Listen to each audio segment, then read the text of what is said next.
एक रात की शादी, वो भी तुझ जैसे कमजोर लड़के के साथ। ये तुम्हारा सपना सपना ही रहेगा।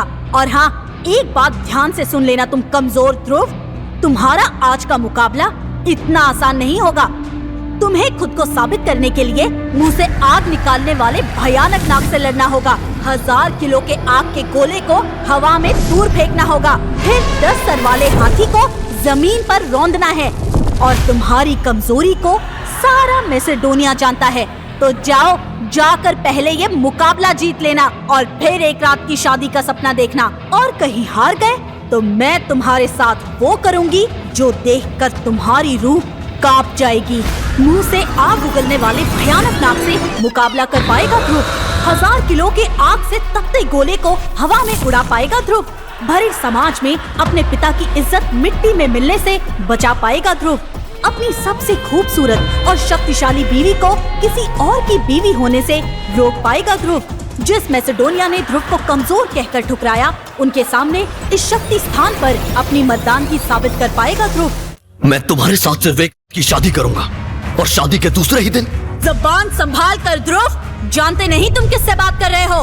पता है मुझे, मैं मैसेडोनिया की उस लारा से बात कर रहा हूँ जो अपनी शक्तियों के घमंड में पूरी तरह डूब चुकी है, जिसे अपने एकलव्य बनने पर घमंड है। हाँ है मुझे घमंड ध्रुव, आखिर मैंने कम उम्र में तुमसे कई ज्यादा झुका लिया है और तुम आज भी वही बुज़दिल के बुज़दिल। तुम्हारा यही घमंड मैं सारे मैसेडोनिया के सामने तोड़ूंगा लारा। 3 साल बाद मैं तुम्हें इसी शक्ति स्थान पर सबके सामने हराकर बनूंगा एकलव्य। आज भरे दरबार में शौर्य दल के होने वाले लीडर ध्रुव का भरी सभा में उसकी होने वाली बीवी लारा ने अपमान किया, क्योंकि आज भी ध्रुव 90 सितारे की शक्ति पाने में असफल था और उसी के चलते लारा ने कमजोर ध्रुव से रिश्ता तोड़ने की बात की। लारा, तुम मेरी बात सुनो। अगर तुम ऐसा करोगी तो सारे मैसेडोनिया में हमारी इज्जत उछाली जाएगी। ध्रुव के पिता अरेंद्र ने लारा के सामने हाथ जोड़ते हुए उससे अपना ये रुख बदलने को कहा, पर गुस्से और अहंकार में चूर लारा ने ध्रुव के पिता अरेंद्र का भी भरी सभा में अपमान किया। राजा अरेंद्र, आपके इस कमजोर बेटे ध्रुव में कमजोरी का कारण भी आप ही हैं, और ये मत भूलिए कि ध्रुव की माँ के साथ जो कुछ भी हुआ उसके जिम्मेदार भी आप हैं। जैसे ही लारा ने ध्रुव की माँ का नाम भरी सभा में उछाला, गुस्से में आए ध्रुव ने अपने हाथों में अग्नि की ज्वाला को प्रकट करके लारा के ऊपर हमला किया। पर लारा ध्रुव से इतनी ताकतवर थी कि उसने ध्रुव के हमले को सहजता से निपटा दिया। वो देख सारा दरबार फिर से ध्रुव पर हंसने लगा। लो, ये लड़का कमजोर ही रहेगा, लगता है इसके साथ भी वही होगा जो इसकी माँ के साथ हुआ था। दरबार में हो रहे अपमान से खफा होकर ध्रुव वहाँ से चला गया, पर जाते जाते उसने लारा को 3 साल बाद मुकाबला करने की धमकी दे डाली। लेकिन सबको पता था जो ध्रुव इतने सालों में कुछ नहीं कर पाया, वो 3 सालों में क्या करेगा। माँ, कहाँ हो माँ? मुझे तुम्हारी जरूरत है माँ। ध्रुव मैसेडोनिया के उस शमशान में खड़ा था जहां उसकी मां को दफनाया गया था। उस शमशान में बिना इजाजत के जाना खतरे से खाली नहीं था, क्योंकि मैसेडोनिया के लोगों का कहना था कि वहां काले प्रेतों का निवास है। शमशान में हुए कई हादसे काफी डरावने थे, पर ध्रुव आज खुद को रोक नहीं पाया था और दरबार में हुए अपमान को याद कर वो अपनी माँ की कब्र पर जाकर रोने लगा। माँ, मुझे इतना कमजोर बनाना था तो मुझे जन्म ही क्यों दिया? क्यों पैदा होते ही मुझे मार नहीं दिया? क्यों माँ, क्यों? ध्रुव के लिए एकलव्य बनना बहुत ही जरूरी था, क्योंकि इस बात से उसके पिता और शौर्य दल का सम्मान जुड़ा था और अब तो उसके साथ के बच्चे भी काफी शक्तिशाली बन चुके थे। माँ, जवाब दो माँ।